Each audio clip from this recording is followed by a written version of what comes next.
மரியாதைக்குரிய திரு தி. வேல்முருகன் அவர்கள் சட்டமன்ற உறுப்பினர், தலைவர், சட்டமன்ற பேரவை அரச உறுதிமொழி குழு தலைவர், தமிழக வாழ்வுரிமை கட்சி அவர்களை அன்போடு மேடைக்கு அழைக்கிறோம், பேச அழைக்கிறோம். தோழர் சேக்குவரா அடிமைப்பட்டு கிடக்கின்ற மக்களின் உரிமைகளுக்காக தன் வாழ்வை அர்ப்பணித்த மாபெரும் புரட்சியாளரின் பெயரை தாங்கிய இப்படத்தின் தயாரிப்பாளர் மேற்பிற்குரிய அருமை நண்பர் எட்மண்ட் பிரபு அவர்களே, அவரை அழைத்து வந்து இந்த நிகழ்ச்சிக்கு வர வேண்டும் என்று அன்போடு அழைத்த இயக்குனர் செல்வகுமார் அவர்களே, இந்த படத்தின் இயக்குனர் மிக இளம் வயதில் மிகச் சிறப்பாக தான் ஏற்றுக்கொண்ட கதாபாத்திரத்தை மிக சிறப்பாக மக்களுக்கு காட்சி ஊடகத்தினூடாக தந்திருக்கின்ற அலெக்ஸ் அவர்களே, இந்த பாடல் வெளியீட்டு விழாவை வெளியிட்டு சென்சார் போர்டின் அடக்குமுறைகளுக்கு விரைவில் ஒரு முடிவு எட்டுவதற்காக ஏற்கனவே இதே அரங்கில் என்னை பணித்திட்ட என் அன்புக்குரிய அண்ணன் தொல் திருமா அவர்களே, என் பெருமதிப்பிற்குரிய அண்ணன் முத்தரசன் அவர்களே, திரைத்துறையில் நான் ஒரு மாத காலம் அமெரிக்காவில் இருக்கிற தமிழ்ச்சங்கங்களின் அழைப்பை ஏற்று அங்கு பயணித்த போது தமிழ்நாட்டின் பல்வேறு வாழ்வுரிமை சிக்கல்களை குறித்து பேசிய போதும் திரைத்துறையை சார்ந்த அமர்வில் அங்கு நம்முடைய தமிழர்கள் எழுப்பிய கேள்விகளில் நான் மிக நெஞ்சுரத்தோடு நெஞ்சை நிமிர்த்தி திரைத்துறையிலும் தமிழுக்கும் தமிழ்நாட்டுக்கும் பிரச்சனை வந்தால் குரல் கொடுக்கின்ற உண்மையான ஒரு புரட்சி தமிழன் சத்யராஜ் என்று அந்த அரங்குகளில் பதிலளித்தேன். சேக்குவராக பாத்திரத்தை ஏற்று மிகச் சிறப்பாக நடித்து இந்த படம் ஒரு வெற்றி படமாக அமைவதற்கு இந்த இயக்குநருக்கும் தயாரிப்பாளருக்கும் தன்னுடைய வாய்ப்பை தந்த அண்ணன் சத்யராஜ் அவர்களுக்கும், இந்த மேடையில் ஏற்கனவே என்னை ஒரு படத்தில் அறிமுகப்படுத்திய தயாரிப்பாளர் அண்ணன் சிவா, அம்மா கிரியேஷன் சிவா அவர்களுக்கும் வாழ்த்துக்கள் என்ற ஒரு படத்தில் பாவனாவினுடைய தாய் மாமனாக நடிக்க தெரியாமல் நடித்திருப்பேன். இங்கு கூல் சுரேஷ், அவரை யூடியூப்ல சினிமா விமர்சகர் அப்படி இப்படிலாம் சொல்லி கேள்விப்பட்டிருக்கிறேன். உண்மையிலேயே ரொம்ப கூலா எல்லாரையும் பேசி சிரிக்க வச்சு மகிழ்ச்சி அடைய வைத்தார். அவர் வணக்கம் வைக்கலன்னு சொன்னாரு. வந்த உடனே அவருக்கு நான் பெரிய கும்பிடு போட்டுதான் உள்ள வந்தேன். அவர் என்னை நோக்கி கும்பிட்டார், நான் அவரை நோக்கி கும்பிட்டேன். குல் சுரேஷ் அவர்களுக்கும் சிறந்த நடிகர் ரவி மரியான் அவர்களுக்கும், எங்க அண்ணாச்சி சன் டிவி இன்னைக்கு வளர்ந்து உலகத்தின் பல முனைகளில் இருக்கிற அன்றைய குழந்தை நட்சத்திரங்களுக்கெல்லாம் ஒரு மிக பிடித்தமான குடும்ப தலைவிகளுக்கு குடும்பத்தாருக்கு பிடித்தமான ஒரு அற்புதமான கலைஞன் நம்முடைய இமான் அண்ணாச்சி அவர்களுக்கும், என்னுடைய சகோதரர் KMS பாலமுருகன் அவர்களுக்கும், எங்க அண்ணன் கரிகோல்ராஜ் உள்ளிட்ட மிகப்பெரிய ஆளுமைகள், பின்வரிசையில் எண்ணற்ற இந்த திரைப்படம் வெற்றி பெறுவதற்காக உழைத்திட்ட பல துறை வல்லுநர்கள், எனதருமை பத்திரிகை ஊடக நண்பர்கள், யூடியூப் நண்பர்கள், பல்வேறு மிகச்சிறந்த ஆளுமைகளாக வருகிறது அமர்ந்திருக்கின்ற அனைத்து உறவுகளுக்கும், என்னோடு வருகின்ற அருமை சகோதரர் வேணுகோபால் உள்ளிட்ட என் தோழமை உறவுகளுக்கும் என் நெஞ்ச நிறைந்த நன்றி இந்த நேரத்தில் நான் தெரிவித்துக் கொள்கிறேன். இந்த படத்தில் கட் செய்யப்பட்ட காட்சிகள், தடை செய்யப்பட்ட காட்சிகள் என்று ஒளிபரப்பிய அந்த காட்சிகள் அத்தனையும் மிக அற்புதமான காட்சிகள். எது எல்லாம் மக்களுக்கு சென்று சேர வேண்டுமோ அது அத்தனையும் தடுக்கிற கூட்டம் திட்டமிட்டு சட்டம் போட்டு தடுத்து கொண்டே இருக்கிறது. அந்த தடைகளை உடைத்து அந்த உத்தரவுகளை மீறி இந்த படம் வெளி உலகத்திற்கு வரும் என்பதற்கு எடுத்துக்காட்டுதான் அண்ணன் சத்யராஜ் அவர்களால் இன்றைக்கு பாடப்பட்டு ஒலிக்கப்பட்ட அந்த அற்புதமான பாடல். அது அண்ணன் திருமா அவர்களின் வரிகளில் உதிர்த்த வார்த்தைகளாக இருக்கலாம், கருவாக இருக்கலாம். என்னை பொறுத்தவரையில் அந்த மூன்று கருத்துக்களையும் இன்றைய இந்திய தணிக்கை துறைக்கு எதிராக அண்ணன் திருமா அவர்களும், முத்தரசன் அவர்களும், வேல்முருகன் அவர்களும், அண்ணன் சத்யராஜ் அவர்களும் சேர்ந்து இங்கே அருமை சகோதரர் எட்மண்ட் பிரபு போன்ற மிக சமூகத்தில் கஷ்டப்பட்டு உழைத்து சில தயாரிப்பாளர்களை இங்கே வெளிநாட்டுக்கான தயாரிப்பு பொறுப்பை ஏற்றுக்கொண்டிருக்கிற நண்பர் உள்ளிட்டவர்களுக்கும் நன்றி. இதுபோன்று சிரமப்பட்டு ஒரு படத்தை தயாரிக்கிறார்கள் என்று சொன்னால் அந்த படம் அடித்தளத்தில் இருக்கிற மக்களின் உணர்வுகளை, உணர்ச்சிகளை, அவர்கள் படுகின்ற பாடுகளை, அவர்களுடைய துன்பங்களை, துயரங்களை இன்றைக்கு திரைத்துறை என்கிற இந்த கலைத்துறையின் ஊடாகத்தான் கோடிக்கணக்கான மக்களை சென்றடைய முடியும் என்கிற அந்த வலிமையான ஊடகத்தின் ஊடாக அதை கொண்டு சேர்ப்பதற்கான அவ்வளவு முயற்சிகளை மேற்கொள்கின்ற போது அதை தடுத்து அவருடைய உணர்வுகளுக்கும், உணர்ச்சிகளுக்கும், கதை அம்சங்களுக்கும் சொல்ல வேண்டிய செய்திகளை மக்களிடம் சென்று சேர்க்காமல் தடுப்பதும் ஏற்புடைய செயல் அல்ல.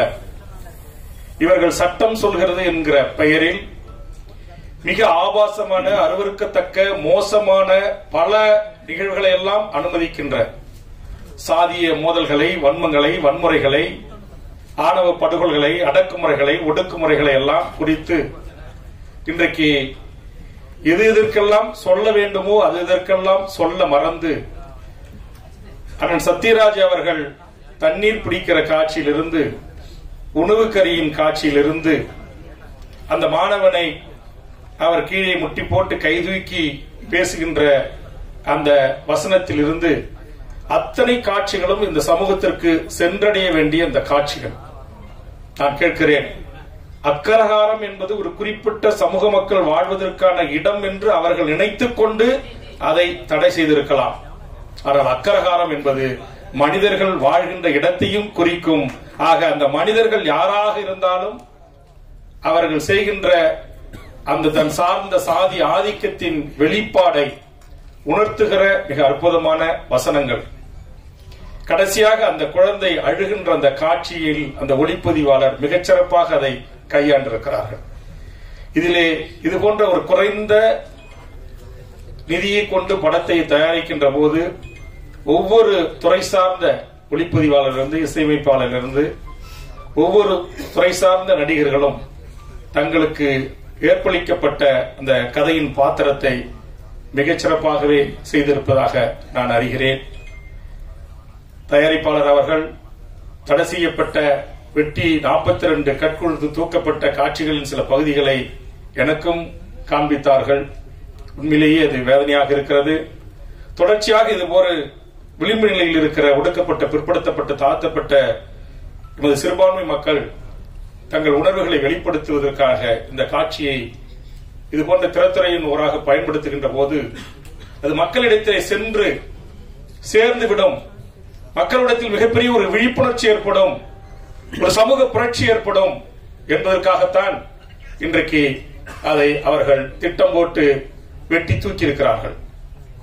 இங்கே யூடியூபர் நண்பர் குறிப்பிட்டது போல் இன்றைக்கு 42 அந்த காட்சிகளில் அவர்கள் இது இடஒதுக்கீடை குறித்து பேசுகிறது, சமூக நீதியை குறித்து பேசுகிறது.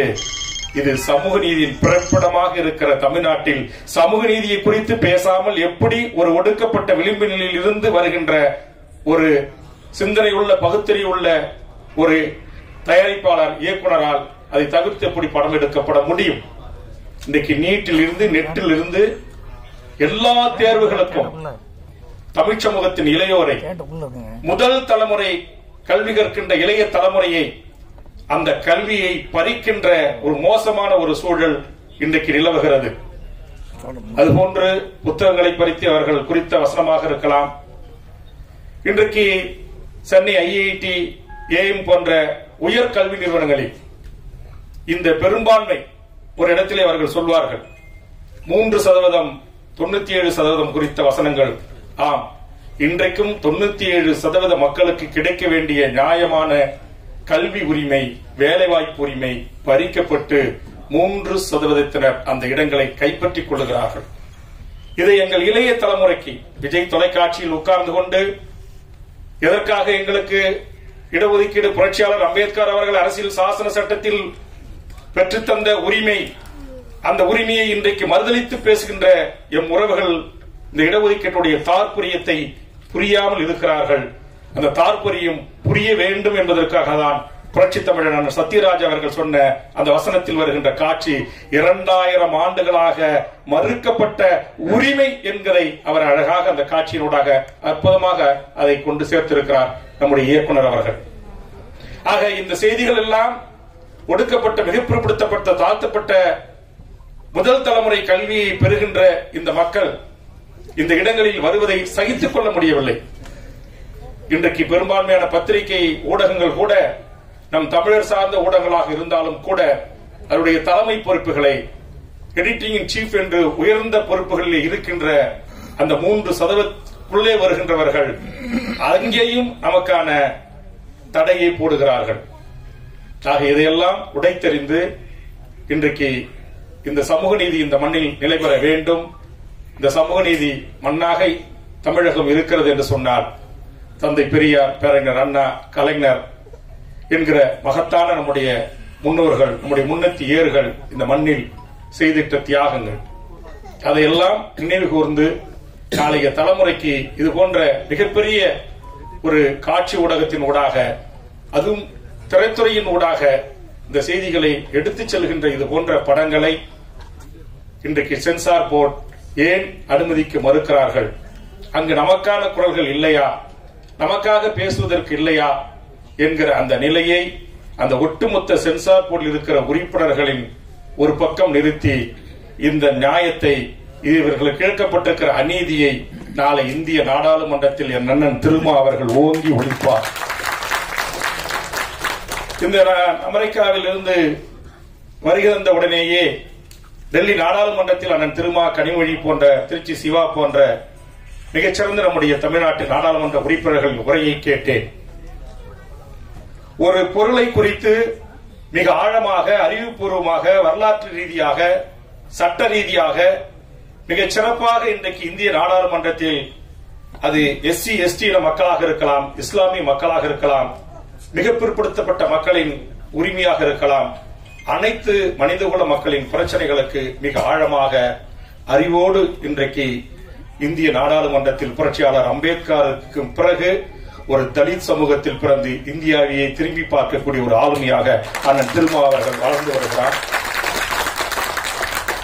அவரும் நானும் அண்ணன் முத்தரசன் போன்றவர்களும் அண்ணன் சத்யராஜ் போன்றவர்களும் சேர்ந்து இங்கே வீட்டில் இருக்கிற அண்ணன் இமான் அண்ணாச்சியில் தொடங்கி கூல் சுரேஷ் வரையில் திரைத்துறையில் இந்த ஆதிக்கத்திற்கு எதிராக, இந்த அநீதிக்கு எதிராக போராடுகின்ற தமிழ் சமூகத்தின் உறவுகளை கைகோர்த்து விரைவில் இந்த ஆதிக்க கொட்டமடிக்கின்ற, ஆதிக்க திமிரோடு நடந்து கொள்ளுகிற தமிழ் சமூகத்தின் அடிப்படை உரிமைகளுக்காக, தேவைகளுக்காக திரைத்துறையிலும் காட்சி அமைக்கின்ற இது போன்ற தயாரிப்பாளர்கள் கஷ்டப்பட்டு தயாரிக்கின்ற படங்களில் அரை மணி நேரம் 42 கட்டு 72 கட்டு என்கிற அளவில் இந்த முழுமையான சொல்ல வேண்டிய செய்தியை எமது தமிழக மக்களுக்கு எடுத்துச் செல்ல மறுக்கின்ற அந்த சென்சார் போர்டு என்கிற அந்த ஆதிக்க கோட்டை விரைவில் உடைத்தெறிவதற்கு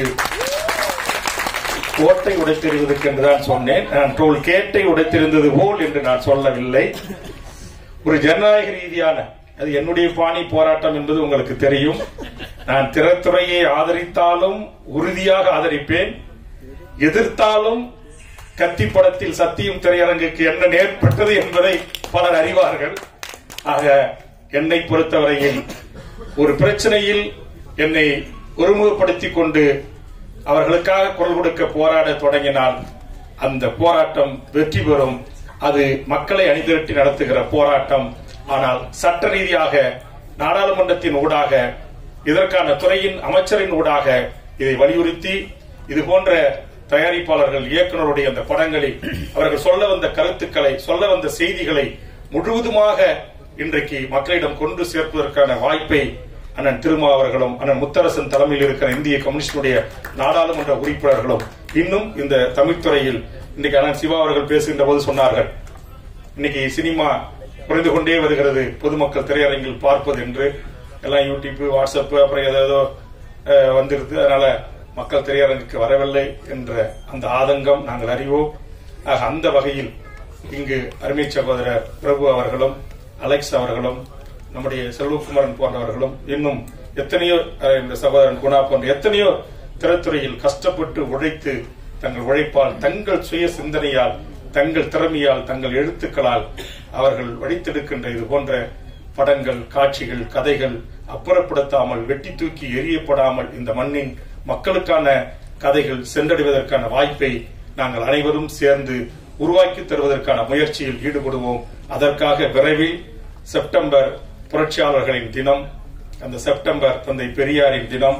இந்த செப்டம்பர் திங்களில் கண்டிப்பாக இந்த ஒன்றிய பாசிச பாரதிய ஜனதா அரசின் துணையோடு இன்றைக்கு சென்சார் போர்டில் அமர்ந்து கொண்டு கொட்ட முடிக்கிறவர்கள்.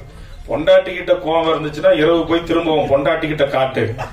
அதை விட்டுட்டு பாவம் கஷ்டப்பட்டு இங்க படம் எடுக்கிற தயாரிப்பாளர்களுடைய அறிவு சிந்தனையில் கை வைக்க கூடாது என்கிற கருத்தை வலியுறுத்தி ஒரு ஜனநாயக போராட்டத்தை நானே தமிழக வாழ்வுரிமை கட்சியின் சார்பாகவும் தமிழ் சமூகத்தின் உரிமைகளுக்காக 150க்கும் மேற்பட்ட அரசியல் கட்சிகள், அமைப்புகள், இயக்கங்கள், தமிழ் தேசிய பெரியாரிய இயக்கங்களை ஒருங்கிணைத்து தொடர்ச்சியாக தமிழ் சமூகத்தின் உரிமைகளுக்கு போராடுகிற அந்த போராட்ட களம் விரைவில் சென்சார் போர்டுக்கு எதிராக அமையும் என்பதை இந்த நேரத்திலே தெரிவித்து இந்த நல்வாய்ப்பு வழங்கிய அத்தனை நல்ல உள்ளங்களுக்கும் நெஞ்சார்ந்த நன்றியை கூறி 2 மணிக்கு வேறொரு நிகழ்ச்சிக்காக விழுப்புரம் செல்ல வேண்டும் என்கிற காரணத்தினால் அண்ணன் திருமா முத்தரசன், அண்ணன் சத்யராஜ் அவர்களிடத்திலேயே நான் அனுமதி பெற்று விடைபெறுகிறேன். இந்த இனிய வாய்ப்புக்கு நன்றி, வணக்கம்.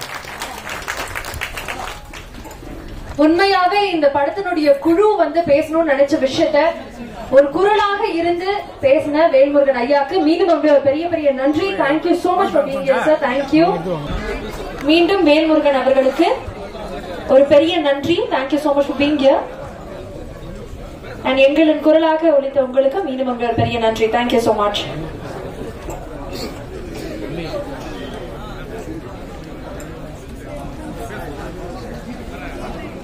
அடுத்ததாக இந்த மேடையில்